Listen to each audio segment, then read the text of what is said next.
Hello friends, welcome back to part 2 of seeds. Oh my gosh, I have so many seeds. Peter and I went to the local garden center this afternoon called Southwoods, and I did not feel comfortable filming in the store yet, although it was brilliant. It is a Wednesday afternoon in January. I think we saw 2 other customers, so there was plenty of room to mill around the seed displays and plenty of people to ask for advice. It was brilliant. I highly recommend, if you're going to get seeds in person, to go on a weekday afternoon, on a day actually when the weather was really crappy to begin with, so like nobody was out. And yeah, go in the off season in the wintertime and definitely ask all the questions. It was amazing. So here are the seeds that I organized from part 1, and I forgot because it was in a different place than the other ones. I have one more seed that we already have, and that is calendula, also known as pot marigold, and this came as a thank you for some of the tea we ordered over Christmas, so that needs to go in the flower pile as well. Now, this bag is all the seeds we bought today, and it is a lot, y'all. Take a look. It's a mountain of seeds. This is really exciting though for a couple of reasons. First of all, so this is our 3rd year gardening here. The first 2 years gardening here, we definitely spent the vast majority of our budget on things to grow plants in. So raised beds, potting soil to put in those raised beds, supports to support the plants that were growing in those raised beds. Happily, we haven't had to buy any fertilizer because our former next door neighbor had a bag that was maybe half gone and she didn't want to take it with her, so we have been using fertilizer for free, but we have mostly been spending our money on what I would call infrastructure. And this year, this right here, this is the bulk of the garden budget. We did buy a couple of bags of potting soil because I'm going to use the other rings of the green stalk planter, but this is really it. So this is really exciting to be planting seeds, to be buying seeds, as part of our major budget as opposed to infrastructure. And the other reason I'm really excited about this is there are so many flowers in here. It's super cool. For the first time this year, we're trying some cool weather crops. So being from Wisconsin and also the Pacific Northwest, I am used to things like lettuce, beans, peas, things like that, being something that you plant in the late spring and they go into summer. But here, because the summers are so much warmer and therefore the winters are so much warmer, you actually need to plant things like broccoli, peas, beans, things like that way early, February, March-ish. And the last 2 years, that's taken us off guard because we just weren't expecting that timing and didn't research it ahead of time. So this year, we are not expanding the number of beds, but we are trying to expand into some of the cool weather crops that we've never grown before. And that's pretty exciting. There are a few things that we're going to get from starts, so actual tiny plants. We're going to get both of our cherry tomatoes as starts because we really only need 2 cherry tomato plants and not an entire packet of seeds.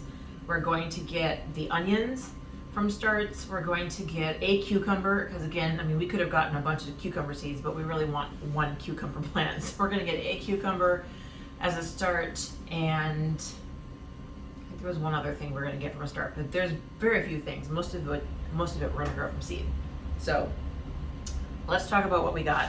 On the fruit and veg side, we are going to be growing for the first time bush beans, also called fava beans. And the reason we got these is that when we were part of a CSA during COVID, they had fava beans in a couple of the delivery orders, and Peter and I fell in love with them. They were delicious, but beans, again, need to be planted a lot earlier here than we're used to.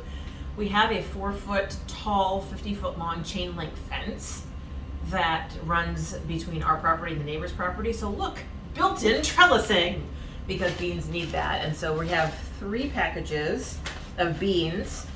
And then with the beans, we're also going to try growing for the first time some peas. I picked these because they're purple. I know nothing about peas, about growing them or anything.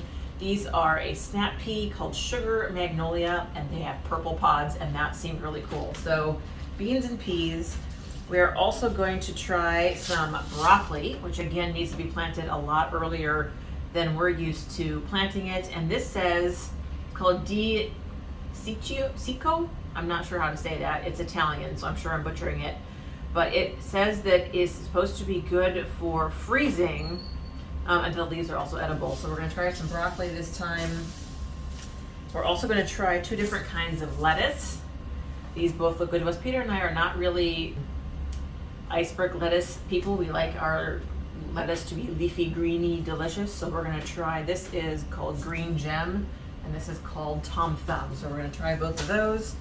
And then very fun are these red and yellow Wonder Blend Alpine strawberries, and they're supposed to be good to start in the late spring and early summer, and then obviously during like the middle of the hot summer they don't do well.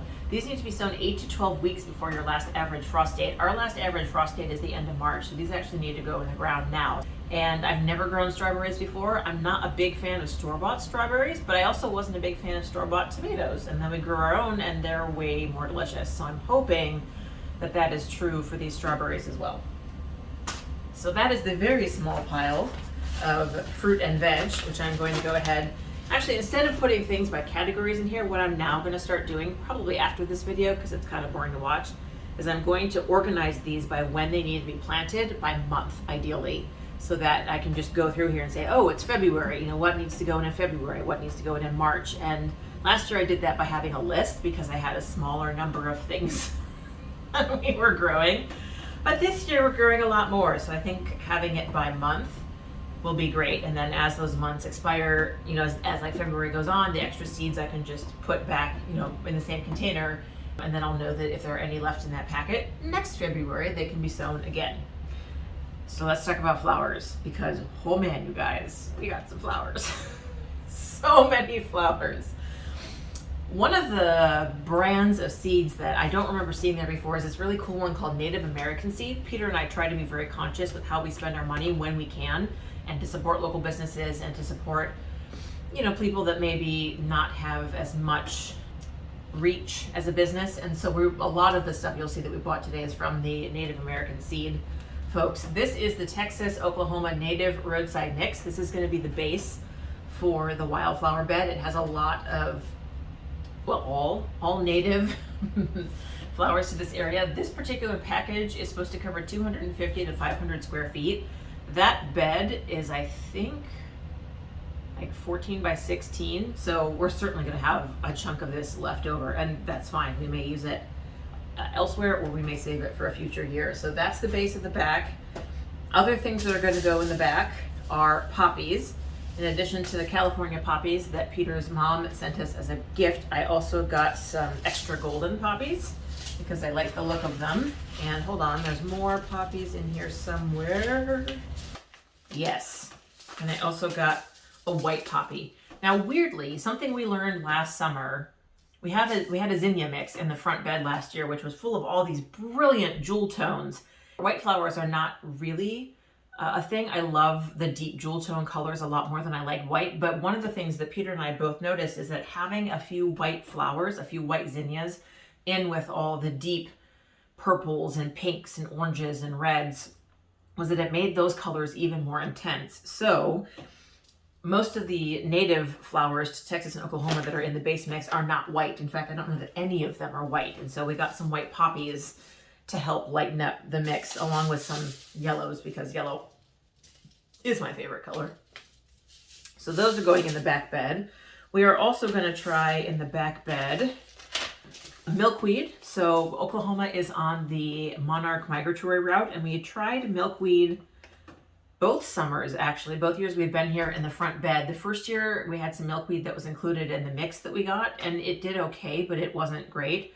Last year we had like 2 that grew, which was not enough.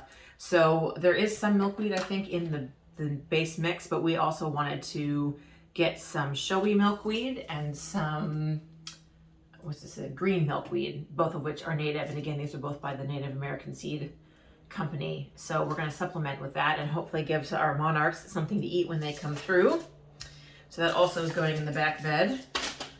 Okay, so there are several kinds of native flowers that grow here. One of them is called Coreopsis, and it comes in several different varieties.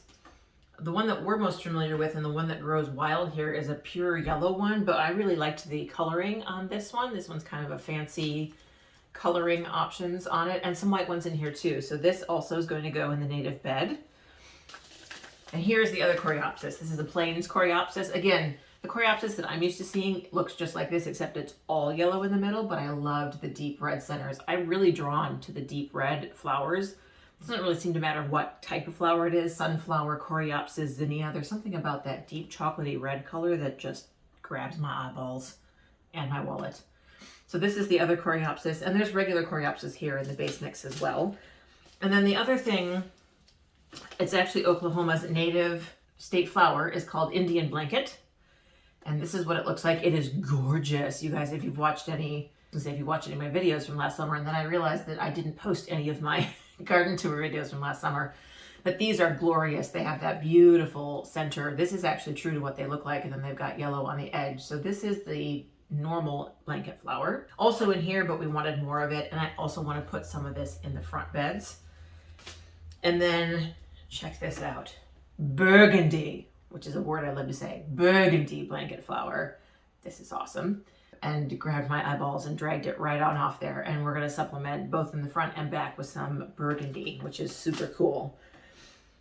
One of the other flowers that is native to the prairie is echinacea, which you guys might know as coneflower. Purple coneflower in particular is native, and there is some in the mix.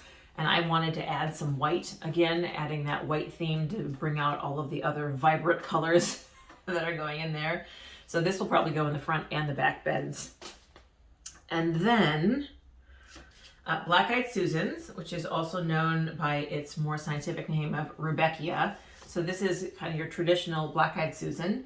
I planted a bunch of these last year in one of the front beds, and we had one that was 6 inches tall that bloomed early on, and then we had one maybe 8 inches tall that bloomed at the very end. But the year before that, 2021, we had a really great crop of these, and I think the reason they didn't do well last year is they got shaded out by the massive sunflowers. So there won't be any massive sunflowers in that bed this year, and these should do really well. We'll probably also put some of these in the back bed as well as the front.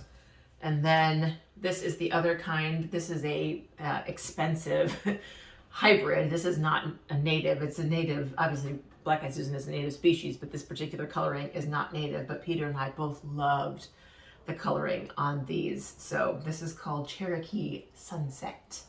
And this is inspired actually by Marcia. I think she bought some, I can't remember if it's black-eyed Susan. She bought something that normally didn't come in these colors last summer, and I was like, oh my gosh, I didn't know they came in all these different colors. So that's what this is for. And then probably in the back bed, I tried growing this last year. It's Feverfew. I tried growing this last year in the back bed and nothing came up. And I'm pretty sure it's because one of two reasons. The back bed had a monsoon rain down on it pretty much right after I seeded it. So if it was something that didn't want to be drowned, it didn't germinate. And again, the other reason I think it didn't germinate is the back bed was full of sunflowers, and I think the sunflowers shaded out a lot of these other full sun plants that we got. So Feverfew is also going to go in the back bed, and it's white, so I may or may not sprinkle some of it up in the front beds. The front beds are only 4x4. The amount of things that I would like to put in the front beds versus what will actually fit in the front beds. One of the front beds is what we call our native bed, and that's where we grow native to Oklahoma wildflowers. And then the second bed, which is the one we put in last year it was the zinnia and sunflower bed, and this year I'd like it to be the zinnia bed. So we may have one wildflower bed and one zinnia bed, and I may sprinkle a couple Feverfew in the front wildflower bed just to have it. So that leaves us with three groups. Another species of flower that is native to Oklahoma and does really well, something called a cosmos. And last year we planted some orange and yellow cosmos, and they did really well. So this year we have the Red Lights blend, which is oranges and reds, and a little bit maybe of yellows. And then I really liked this fussy one. It's frilly. It's called Double Click Blend, and it's pinks and whites. Again, we're going for kind of different varieties of shapes of flowers, and I liked the frilliness of these because a lot of the things that we have are very unfussy. So this is probably the fussiest, frilliest, ruffliest. Most ruffly is probably how you're supposed to say that, says the English major. flower in general that we're going to have. So those are really cool. I think there's some cosmos in here too. I don't remember. And then last but not least, the last experiment in early blooming before it gets too hot plants, in addition to the beans and the peas and the broccoli, we are trying an early blooming flower, and that is sweet peas. As you guys may remember from part 1, I have a packet of sweet peas already, but we bought 4 more. The wonderfully kind lady at the garden center said that sweet peas can coexist with beans and peas along that same handy dandy built-in 4-foot trellis stroke fence. And so our intention is to sprinkle these along the fence line intermixed with the beans and the peas. So we have 2 packets of Elegance Blend, which has lots of colors, but a lot from the jewel tone spectrum, blues, pinks, a couple of purples, and a couple of whites in there. So Peter and I like these. There were probably like 6 different colorings, 6 different varieties of sweet peas, and these really were the ones that pulled our attention. So that's what we got. And then we also got, hi sweeties. Yes, hello. Darcy is saying hello to you all. You can't see him, but he's definitely down here saying that he wants attention. And then the other variety we have is called Sweet Pea High Scent. So in addition to our Elegant Blend, these ones are almost white. I don't know if you guys can see it on the video, but they're really pale purple around the edges, and they're white, but they are supposed to have a high scent. And sweet peas are supposed to smell amazing anyway. Every book, almost every flower gardening book I have read, they've raved about sweet peas. So I figured getting something that smelled specifically, like the whole point of it was to be extra aromatic, was just too hard to pass up. So we didn't. So that's the sweet peas. And then the very last pile, which is the biggest pile in terms of variety, are the zinnias. So we grew zinnias our first year here in the native bed. We grew them last year. We grew a couple different kinds actually. The first year we got a mix of seeds from the local botanic garden our first year, and that's what went into the wildflower bed, and we had some beautiful zinnias in there. Last year we did the Binary Giant mix, which I showed you guys in the first part of this video, which had lots of different, I think we had yellow, orange, peach, purple, pink, white, and green. Green zinnias, just, I'm sorry, no, flowers are not meant to be green. So we have way more zinnia seeds than will fit in the 4-foot by 4-foot front bed. And my intention is to make that almost entirely a zinnia bed, hopefully with some black-eyed Susans maybe mixed in, just for a little bit of variety. So these are the zinnias that we have acquired. We have a State Fair Gold Medal, so this is our mix, and it has reds, whites, yellows, pinks, purples, and oranges. So this is our base. And then I loved, oh my God, you guys, look at the color on this. This is Moulin Rouge.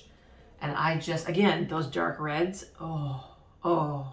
This is our 3rd variety of zinnia. This is called Summer Pinwheels, and I love this.